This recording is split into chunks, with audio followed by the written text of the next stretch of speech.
మీరు జాబ్ చేస్తున్నారా? మీ సాలరీని డబుల్ చేసుకోవాలని అనుకుంటున్నారా? 2x యువర్ సాలరీ ఆన్లైన్ కోర్సులో జాయిన్ అవ్వండి.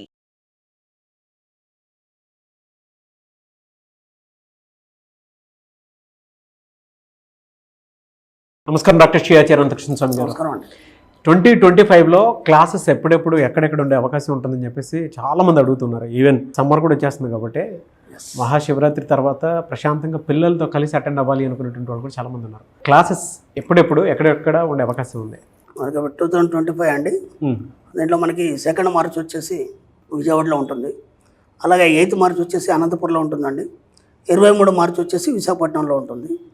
30 మార్చ్ వచ్చేసి తిరుపతిలో ఉంటుంది. అలాగే మనకి స్పెషల్ క్లాస్ వచ్చి హైదరాబాద్లో ఉంటుందండి. 6వ తారీఖు ఏప్రిల్. స్పెషల్ క్లాస్ గురించి కూడా మనం చాలాసార్లు మాట్లాడుకున్నాం. ఎందుకంటే హెవీ రష్గా ఉంటుంది కాబట్టి 3-4 నెలలకు ఒకసారి పెడతాం కాబట్టి తొందరగా ఎన్రోల్ చేసుకోవాలి. స్పెషల్ క్లాస్ ఖచ్చితంగా స్పెషల్గానే ఉంటుంది. ఖచ్చితంగా మీరు అటెండ్ చేసే ప్రయత్నం చేయండి. ఓకే. అలాగే 13th ఏప్రిల్ వచ్చి మనకి రాజమండ్రిలో ఉంటుందండి. వీలైనంత తొందరగా ఎన్రోల్ చేసుకోండి. ఎందుకంటే క్లాసులు అనేవి చాలా రష్గా ఉన్నాయి కాబట్టి ముందు సీట్లో మీరు ఉండే ప్రయత్నం చేయండి. ప్రీవియస్ వీడియో 706 వరకు చేసా ఉన్నాయి మనీ మంత్ర ఎపిసోడ్స్. 707 ఇప్పుడు. ప్రతి ఎపిసోడ్ అంటే మనం మాట్లాడుకునేటువంటి ప్రతి ఎపిసోడ్లో ఒక సరికొత్త నిర్మాణాత్మకమైనటువంటి ఆలోచనలు ఉంటాయి చూసారా, అవి ప్రతిసారి నాకు కనిపిస్తూనే ఉన్నాయి. ఒకదానికొకటి పెనవేసుకొని మనిషి తన జీవితంలో కావాల్సిన విధంగా తను మార్చుకోవడానికి ఉండేటువంటి ప్రతి ఎపిసోడ్లో ఒక్కొక్క స్కిల్ని మీరు యాడ్ చేయడం జరుగుతుంది. దాంతోపాటు మనిషికి కావాల్సినటువంటి స్పిరిచువల్ బలం ఉంటుంది చూసారా, అది యాడ్ చేసుకుంటూ వచ్చారు. Thank you so much for that. So 707 money Mantra episode ఈ వీడియోలో ఏం చెప్తున్నారు? అప్పుడు మనకు కొన్ని కోరికలు ఉన్నాయి.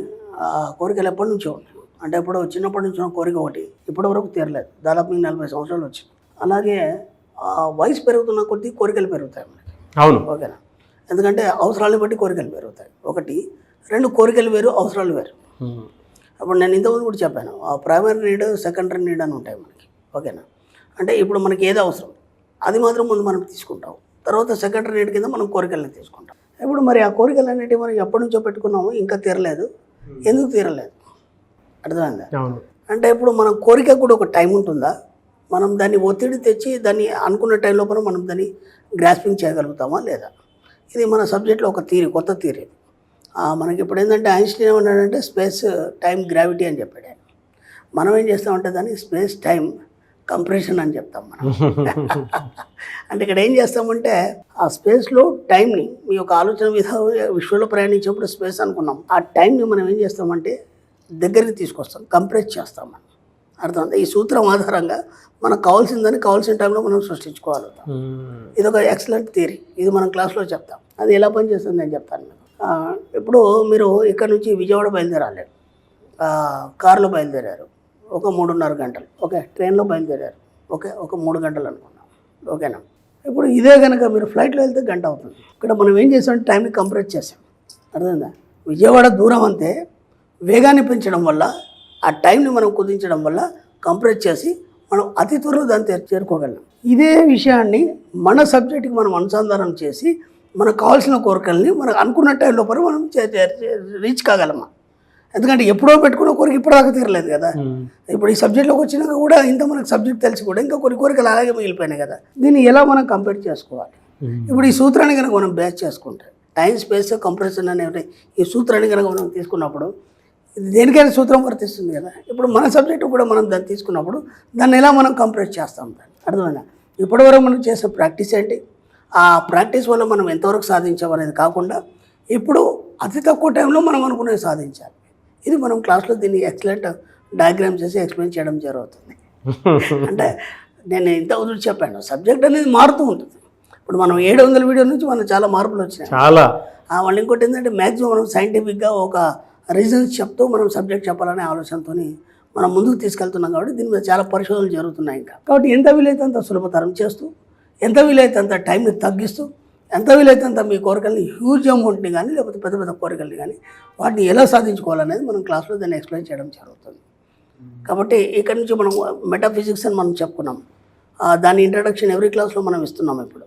అంటే ఏంటంటే ముందు దాని ఇంట్రడక్షన్ ఇస్తే కానీ సబ్జెక్ట్ అర్థం కాదు. కాబట్టి ఇప్పుడు ఏం చేస్తున్నామంటే మెటాఫిజిక్స్ ఇంట్రడక్షన్ అనేది ప్రతి క్లాస్లో ఇస్తున్నాం. దాదాపు ఇప్పటికి 4-5 క్లాసుల్లో కూడా, తిరుపతి క్లాస్లో కానీ, ఇక్కడ హైదరాబాద్ క్లాస్లో కానీ, బెంగళూరు క్లాస్లో కానీ దాని గురించి ఇంట్రడక్షన్ ఇవ్వడం జరిగింది. ఇంట్రడక్షన్ ఇచ్చినప్పుడు ఏమవుతుందంటే దాని మీద మనకి ఉత్సాహం అనేది పెరుగుతుంది. ఆ ఇంట్రడక్షన్కి అందరూ చాలా అద్భుతంగా ఉందండి. అసలు ఎప్పటిదాకా వినలేదు. ఎందుకంటే దాదాపు అరిస్టాటిల్ కాలం నాటిది. దాదాపు క్రీస్తు పూర్వం 2000 సంవత్సరాల క్రితం అంటే ఇప్పుడు దాదాపు 4000 సంవత్సరాల క్రితం సబ్జెక్ట్. మళ్ళీ దాన్ని మనం బయటికి తీస్తున్నాము. ఏఐ టెక్నాలజీ అందులో ఇమిడీకృతమైంది. ఏ టెక్నాలజీ మించి ఉంటుంది. అవును. కాబట్టి ఇలా ఒక్కొక్కటి మనం అసలు మన సబ్జెక్ట్ అంతా సైన్స్ వేదానికి అనుసంధానమయ్యే ఉంటుంది. అవును. కానీ మనం ఏమనుకుంటున్నాం అంటే నేను అనుకుంటున్నాను ఇది ఇలా ఊహిస్తున్నాను ఇది అనుకుంటాను. కాదు, ప్రతిదానికి ఒక బేసిక్ ఉంటుంది, ప్రతిదానికి ఒక సూత్రం ఉంటుంది. ఆ సూత్రం ప్రకారమే ఆ నియమం ప్రకారమే ఏదైనా మనకు అభివృద్ధి చెందుతుంది. ఏదైనా సరే నువ్వు పొందడం అనేది జరుగుతుంది. సూత్రం లేకుండా ఏది పనిచేయదు. కాబట్టి ప్రతిదీ మీరు తెలుసుకొని అది ఎలా పనిచేస్తుంది, అలా పనిచేసినప్పుడు దాన్ని మీరు ఎంత వీలైతే అంటున్నారో మీరు ఎలా దాన్ని క్యాచ్ చేయాలి, ఆ యొక్క కోరికను మీరు ఎలా తీర్చుకోవాలి, ప్రతిదానికి ఒక బేసిక్ ఉంది. కాబట్టి ఆ బేసిక్లో భాగంగా మనం కొత్త ఇంట్రడక్షన్ అనేది చేస్తున్నాం. మనం టైం స్పేస్ కంప్రెషన్ అనేది ఇప్పుడు అది సాధ్యమైనప్పుడు ఇది ఎందుకు చేయలేము. కాబట్టి దీని మీద కూడా ఎక్సలెంట్ సబ్జెక్ట్ రాయడం జరిగింది. మీరు ప్రతి క్లాస్లో దీన్ని తెలుసుకోవాలి. కాబట్టి ఏ కోరికలైనా మీరు సాగదీయకండి, ఎన్నో రోజులు దాన్ని పెట్టుకొని టైం వేస్ట్ చేయకండి. ఎందుకంటే ఆయా టైంని బట్టి అవసరాలను బట్టి మీ కోరికలు పెరుగుతూనే ఉంటాయి. ఎన్ని రోజులు అని చెప్పేసి దీన్నే సాగదీస్తారు. ఎలా ఉంటుందంటే ఇక్కడ మనకి ఒకదాని మీద కోరిక ఉండిపోయింది, మనం వేరే కోరికలు కోరుకుంటున్నాం. ఇది తీరనంత మటుకు అవి తీరవు మళ్ళీ. అవును, ప్రతిసారి ఒక ఎమోషన్ మీద హోల్డ్ అయిపోయి ఆగిపోవడం వల్ల వేరే తీరవు. కాబట్టి ఇది అయిపోవాలి. కాబట్టి దీన్ని ఎంత తొందరగా మనం కంప్రెషన్ మూడ్లో పెట్టేసి దీన్ని తీర్చుకుంటే అప్పుడు వేరే కోరికలు తీరుతాయి. దాంతోపాటు ఏంటంటే కోరికలు ఉండడం అనేది సహజం, మనిషికి ఖచ్చితంగా ఉండాలి. రామరావణ యుద్ధం అంతా అయిపోయిన తర్వాత శ్రీరాముడు ఏం చేశాడంటే ఆ పుష్ప విమానంలో అందరిని ఎక్కిస్తున్నాడు, పరివారాన్ని అంతా ఎక్కిస్తున్నాడు. ఎక్కిస్తే అలా చూశాడని. చూస్తుంటే అక్కడ ఒక పెద్ద పచ్చ బండ కనిపించింది. లక్ష్మణుడు కన్నాడు, అది లోపల పెట్టారా అన్నాడు. లక్ష్మణుడు ఇలా చూశాడు. ఏమైంది అన్నాడు. నవ్వాడు లక్ష్మణుడు. ఏ అన్నయ్య ఇన్ని సాధించావు బండతో నీకేం పని అన్నాడు. అది రావణుడు దాని మీద కూర్చొని స్నానం చేస్తాడనమాట. అప్పుడు ఆయనకు కూడా నవ్వు వచ్చింది. అరే నేను మానవ జన్మ ఎత్తాను కదా, దాని యొక్క సహజ గుణం కదా అన్ని కోరుకోవడం అనేది, అందుకని నాకు కోరిక కలిగింది అనుకున్నాడు. కాబట్టి మానవ జన్మ ఎత్తినప్పుడు కోరికలు కోరుకోవడం సహజం కదా. అవును. వాటిని సాధించుకోవడం కూడా సహజమే. అది పెద్ద హార్డ్ పని కాదు. అంటే మీ కోరికలన్నీ సాధించుకోవాలి. మీరు జన్మ తీసుకుంది మీ కోరికలు తీర్చుకోవడానికి, హ్యాపీగా ఆనందంగా డబ్బు సంపాదించడంతో తులతూగాలి. కాబట్టి దాన్ని ఎలా మనం కంపేర్ చేసుకోవాలి, ఎలా దాన్ని ఆస్వాదించాలి, అదంతా కూడా మనం టైం స్పేస్ కంప్రెషన్లో మనం అన్ని తెలుసుకుంటాం. ఎక్సలెంట్ అండి. Thank you so much doctor Shri Ananthakrishna Swamy గారు. థ్యాంక్ యూ అండి. సుమన్ టీవీలో మీ పర్సనల్ అండ్ బిజినెస్ ప్రమోషన్స్ కోసం కింది నెంబర్కి కాంటాక్ట్ చేయండి.